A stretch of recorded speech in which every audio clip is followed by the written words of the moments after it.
Kehidupan yang selama ini kita anggap bukan hidup, namun ada segelintir manusia yang tetap menjalaninya. Bukan karena tidak ada pilihan, dan bukan pula karena mereka yang memilih dan mau akan semua itu. Tapi itulah yang harus mereka jalani. Hidup terlilit kemiskinan, kebodohan, dan kerasnya kehidupan yang dilalui. Terlepas dari itu semua, rumah juga merupakan faktor kuat untuk bertahan hidup dalam situasi apapun. Kehangatan keluarga dan kebersamaan tak bisa diganti dengan materi. Namun tak ada yang abadi. Harta, tahta, dan orang terkasih akan hilang seiring berjalannya waktu. Para pemain, Fahri, Alia, Desi, Hikmah, Bella, Sofia, Nazira. Sutradara, Muhammad Dimas Al-Ghifari. Dengan naskah Saduran Bebas, Iwan Simatupang. RT 0, RW 0. Penonton sekalian, selamat menyaksikan.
Kesibukan itulah yang namanya bernegara.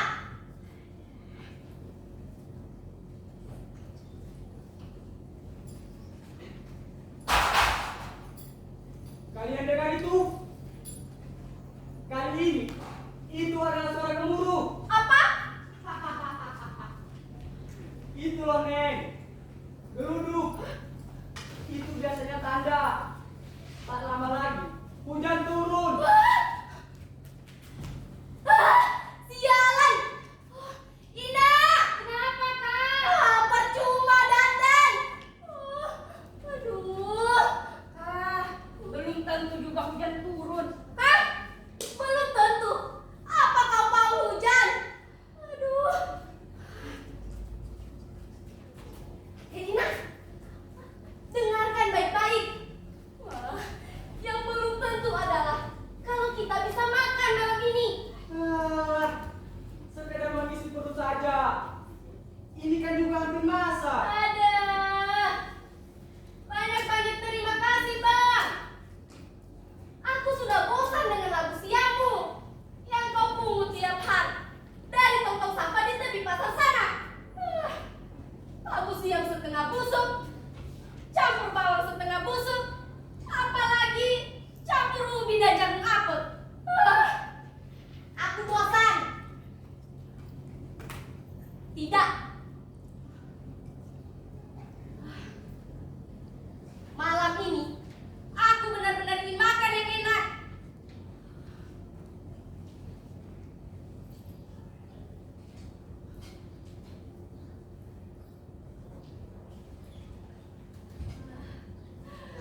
fokus becaknya bagaimana? Hah? Uang. Oh, pakai jubir sama becaknya? Hah? Becak jahanam. Kok jahanam? Ah, aku sudah tahu. Pasti pembecaknya kita itu lagi kan? Hitam manis dong. Oh, jadi kau kenal dia? Jangan-jangan kau cemburu ya? Ah, Hei, sabar dikit lah bang. Apa-apaan ini? Sejak kapan Sina ini hanya milikmu saja? Aduh, kira-kira dikit ya. Kau ini sesungguhnya apa? Siapa? Berani-berani cemburu. Dasar laki-laki tak tahu diuntung. Sudahlah kak, apa aja yang sudah? Aku ingin tanya kau. Sejak kapan kau ini tunangan resminya? Atau istri-istrinya? Atau budik-budiknya? Hah? Tak pernah. Mentang-mentang semua main gratisan di sini. apa? Gratisan? Iya. Hei, aku pun punya sahamku dalam kehidupan di sini. Apa? Saham? Bang, hingga kini kau kontan mencicipi hasil saham yang setengah tusuk itu. Kamu siap bawang prek, beras lendir dan ubi yang semuanya setengah, bahkan sebuah busuk. Dan itu kau anggap senilai dengan tubuh panas wanita semalam soto? Hah? Kau anggap apa sih ini? Kau anggap apa? Kami wanita ini, Bang. Sudahlah. Kalau kalian terlekas berhenti cecok, aku khawatir nama Raden Ajeng Kartini sebentar lagi bakal disebut-sebut di sini. Ayo Ina, cepat bersiap. Kita pergi dari sini.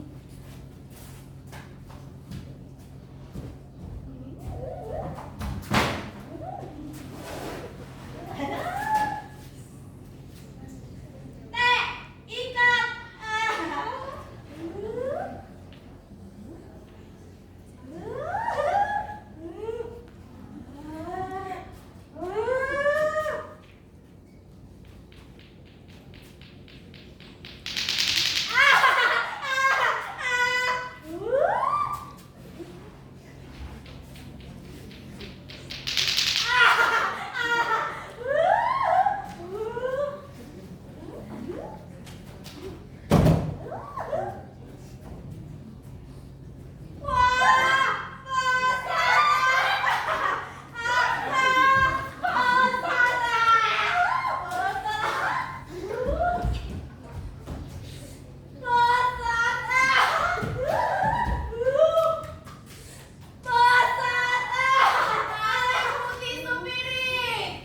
Sepotong daging rendang, bumbunya kental berminyak-minyak, Telur balado teh manis panas segelas penuh, dan sebagai penutup sebuah pisang raja. yang warnanya kuning emas. Ya. Semuanya itu akan kami nikmati malam ini.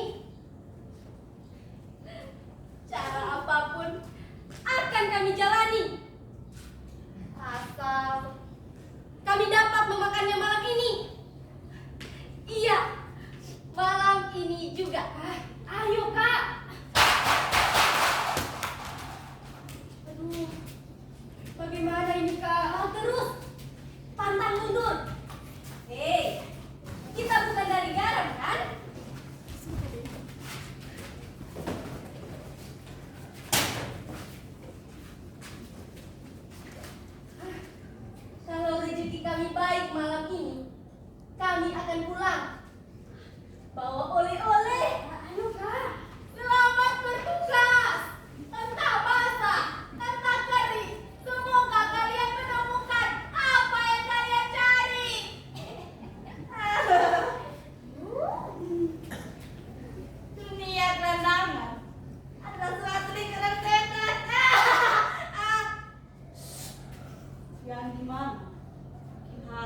panas, pisang raja, yang warnanya kuning emas.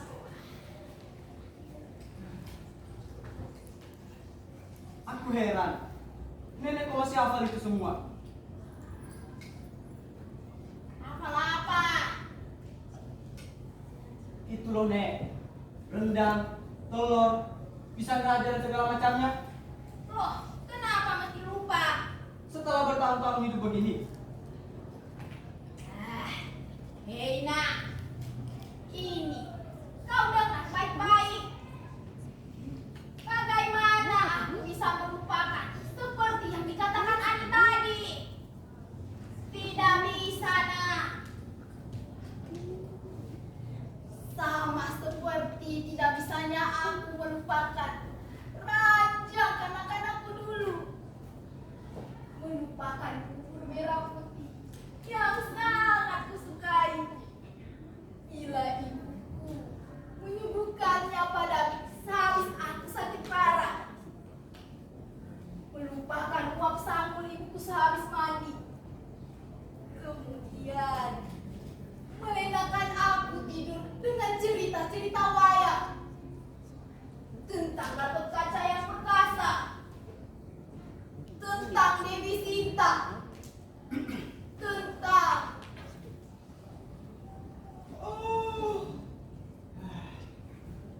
tidurlah nek, kau mengantuk. tidak. Aku seolah kembali merasakan kantukku yang dulu. Ketika ibuku melenakan aku tidur itu. Kenangan. Inilah sebenarnya yang membuat kita sengsara berlarut-larut. Kenanganlah yang senantiasa membuat kita menemukan diri kita dalam bentuk runtuhan-runtuhan. Kenanganlah yang jadi beton dari kecongkakan diri kita, yang sering salah diberi nama oleh masyarakat dan oleh diri kita sendiri sebagai harga diri. Kini aku bertanya kepadamu nak, di manakah lagi harga diri di kolong jembatan ini? Semua persoalan ini tidak bakal ada bila kita bekerja dan punya cukup kesibukan. Semua kenangan, harga diri yang nenek sebutkan tadi, itu justru masalah yang hanya ada bagi manusia seperti kita ini. Tubuh yang kurang dapat kita manfaatkan sebagaimana mestinya. Dan waktu lowong kita yang hanya bergerobak-gerobak. Kalau aku tak salah, kau tak henti-hentinya cari kerja. Iya nek, tapi tak pernah dapat. Alasannya? Masyarakat punya prasangka tertentu terhadap manusia seperti kita ini. Bagaimana rupanya jenis seperti kita ini? Dengar ya nek, masyarakat telah punya pikiran yang berakar dalam bahwa gerandangan seperti kita ini sudah tak bisa lagi bekerja dalam arti yang sebenarnya nek. Menurut mereka, kita cuma bisa bekerja apa lagi? Tidak banyak, kecuali sekedar mempertahankan hidup saja. Mereka anggap kita ini sebagai suatu kasta tersendiri, kasta paling hina, paling rendah nek. Tampang kita saja sudah cukup buat mereka curiga.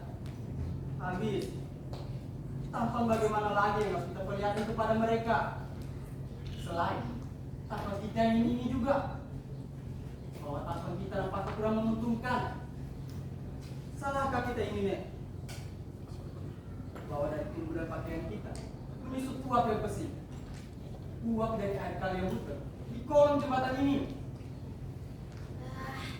Hukum masyarakat tetap begitu. Kalau mau melamar kerja, tampillah dengan tampang yang paling menguntungkan.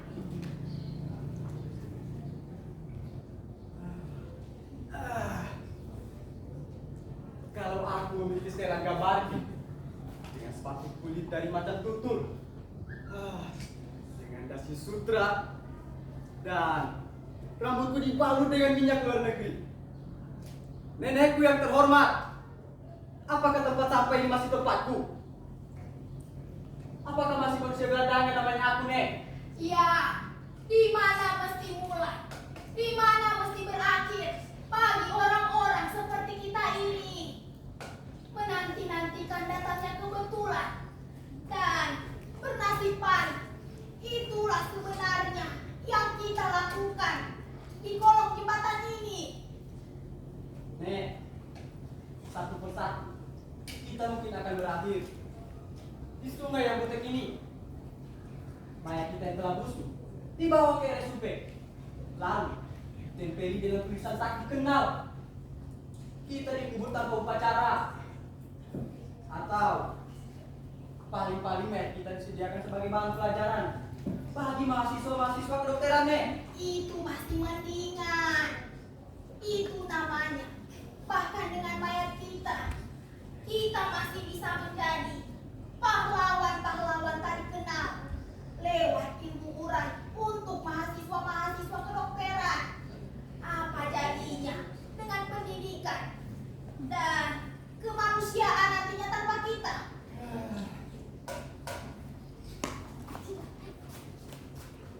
Oh, belum tidur kalian? Wah, rupa-rupanya kita kedatangan tamu hari ini. Hei, dari mana kau dia? Hah? Orang gila itu saja sudah cukup buat kita pusing di sini. Hati namanya. Ia tadi ketemu nangis-nangis di depan pintu pelabuhan. Suaminya.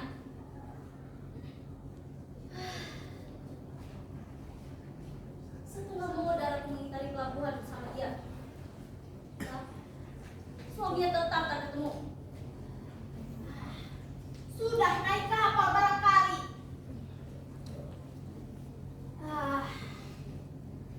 Dugaanku begini. Dia suruh anak ini menunggunya di pintu pelabuhan. Lantas, dia sendiri masuk pelabuhan.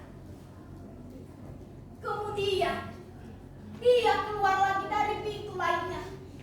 Terus kabur entah kemana. Terhadap dugaan ini, bisa saja kau hadapkan dengan sekian pula lainnya.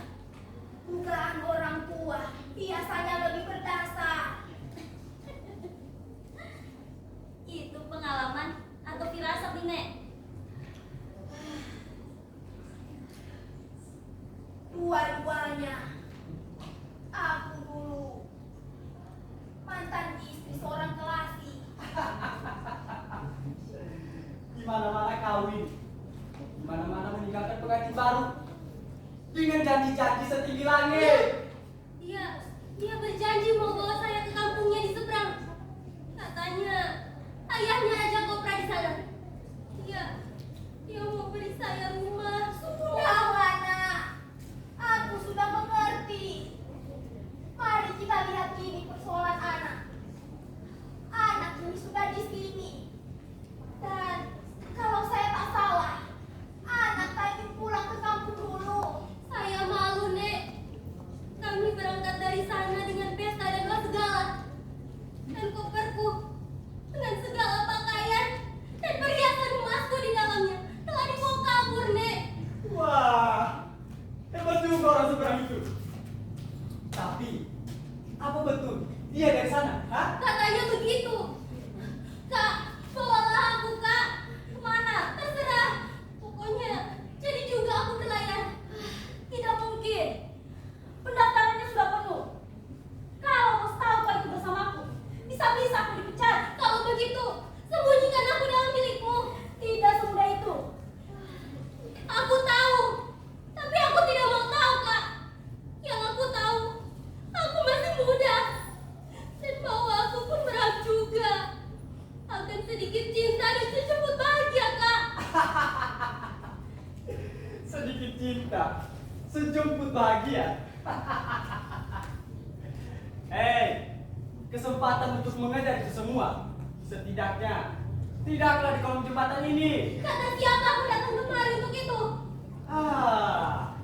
Jadi, kalau aku disuruh menyimpulkan, maka kau kemari hanya untuk menumpang.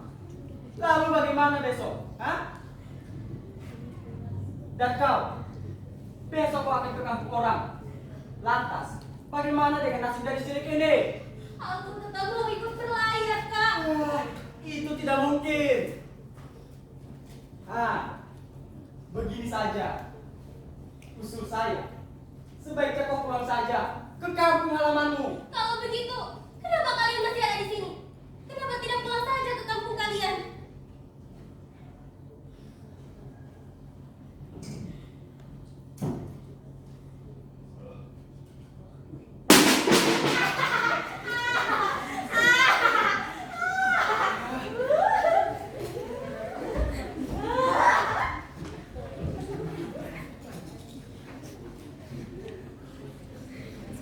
Wah, rupanya ada penghuni baru hari ini. Seperti tahu saja, kalau Kak Anit akan kembali lagi. Iya, kamu semalam kita di sini. Ina, apa maksudmu tentang Anit tadi? Kak Anit akan pulang kembali lagi, Kak. Kenapa? Dia telah bernasib baik. Jadi begini, sekeluar kami berdua dari sini tadi. Kebetulan Bang Beca kenalan kami lewat. Kebetulan. Sudah tentu. Ia sudah sejak lama menanti kalian. Becak yang komplit dengan wanitanya untuk pelesir. Malah, Bang Becaknya telah komplit mengatur di mana tempat pelesirannya, sewanya, ongkos angkutannya, dan seterusnya. Pokoknya, selesai semuanya nanti, sang tamu tinggal membayar biaya komplit. Semuanya makin serba komplit.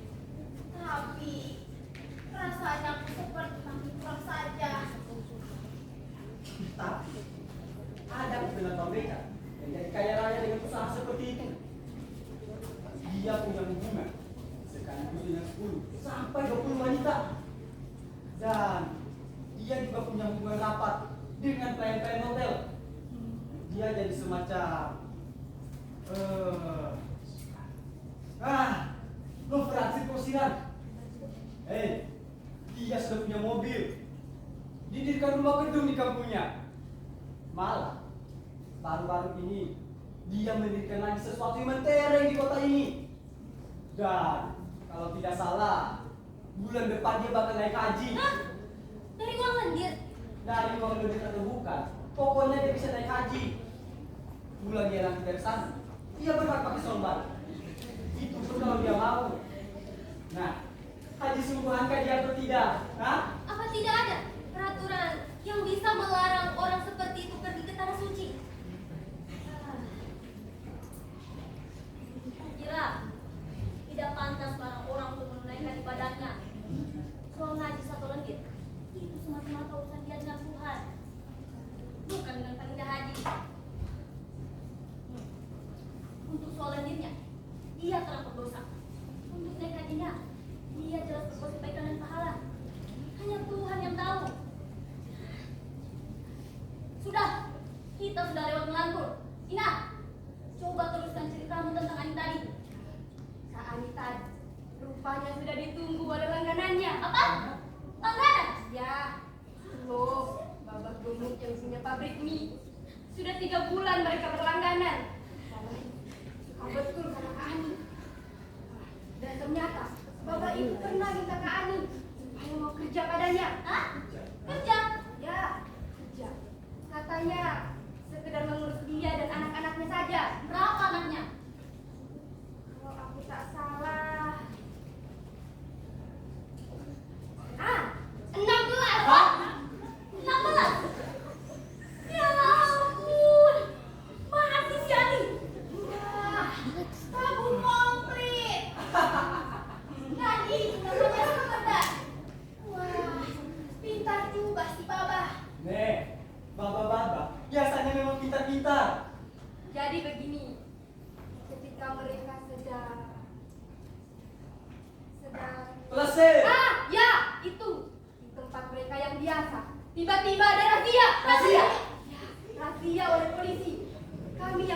berdua sempat lari, tapi Kak Ani dan si Baba tetap terbasah. Mereka kami lihat digiring ke truk terbuka sama sekian banyak laki-laki maupun perempuan. Berdasarkan yang sudah-sudah, kami menduga pasti mereka dibawa ke kantor polisi. Lalu kami ke sana.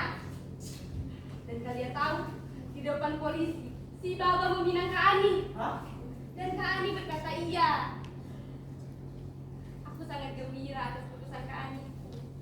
Biar dengan babak gemuk sekalipun, entah dia yang licik, entah Kak Ani yang kurang seksama dalam pertimbangannya. Tapi setidaknya mulai sekarang, Kak Ani punya kedudukan tetap, punya alamat tetap, dan punya kartu penduduk tetap.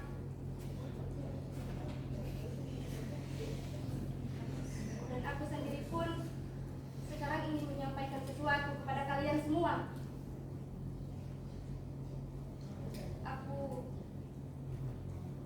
Aku tadi telah mengambil keputusan untuk diriku sendiri. Keputusan apa? Aku telah terima lamaran Bang Beca itu. Hah? Bang Beca itu? Aku tahu kau sudah lama tak menyukainya. Tapi Bang, kalau aku menyerahkan diriku dan nasibku seterusnya padamu, apa yang bisa kau berikan padaku di luar kolong jembatan ini? Hah? Kata siapa aku akan terus-terusan di sini? Dan tinggal di kolong jembatan ini, nah. Abang selama ini telah banyak bercerita padaku tentang masa depan, tentang cita-cita dan bahagia. Tapi dengan hati yang pedih, aku dari hari ke hari melihat dan mengalami bahwa ucapanmu itu akan tetap tinggal cuma kata-kata saja. Aku menerima lamaran Bang Beca itu, maka belum tentu aku mencintainya, Bang. Tapi aku lebih gandrung akan kepastian, kenyataan dan kejelasan. Mungkin aku bukan istri satu-satunya, tapi itu semua rela aku terima, Bang. Demi dapatnya aku memiliki kartu penduduk. Kartu penduduk yang bagiku berarti berakhirnya segala yang tak pasti ini. Berakhirnya rasa takut dan dikejar-kejar, seolah setiap saat polisi datang untuk merazia kita, membawa kita dengan truk-truk terbuka mereka. Gambar kita di atas truk terbuka itu dimuat besar-besar di koran. Tapi apa? Kemudian koran-koran itu bukan saja mengenai penghinaan yang kita terima di sana. Tidak, Bang. Mulai sekarang aku mengharapkan tidurku bisa nyenyak. Tak lagi sebentar-sebentar terkejut bangun, basah kuyup oleh keringat dingin.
bisa bekerja.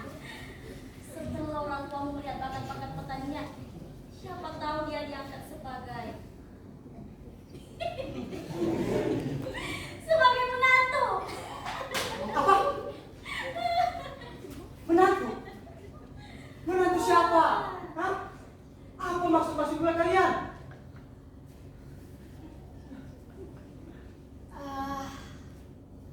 Malam telah larut juga.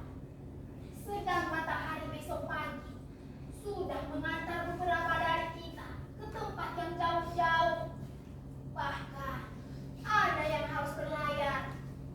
Mari kita mengumpul tenaga agar langkah-langkah yang kita ambil besok tidak terhuyung-huyung, tapi tegap-tegap dan tepat pada tempatnya.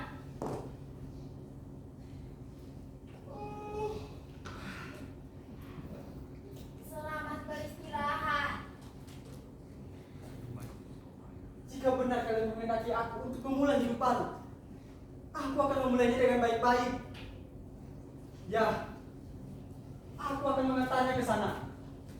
Tapi, dengan tidak sedikit menegakkan sebagai calon menantu, seperti yang kalian bicarakan. Apa alasanku untuk menganggapnya begitu saja? Bahwa orang tuanya akan secara otomatis menerima aku sebagai menantunya. Aku hanya ingin mengembalikan seluruh kedirianku kembali ke kesegarannya semula. Yang dulu, entah telah berapa puluh tahun yang lalu, telah hilang.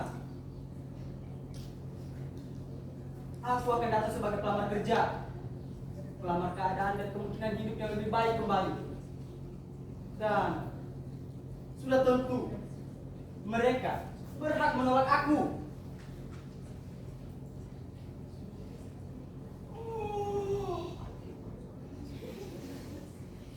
Aku benar-benar mengantuk. Dan kalian, tak salahnya juga istirahat. Ingat, acara kalian besok cukup banyak.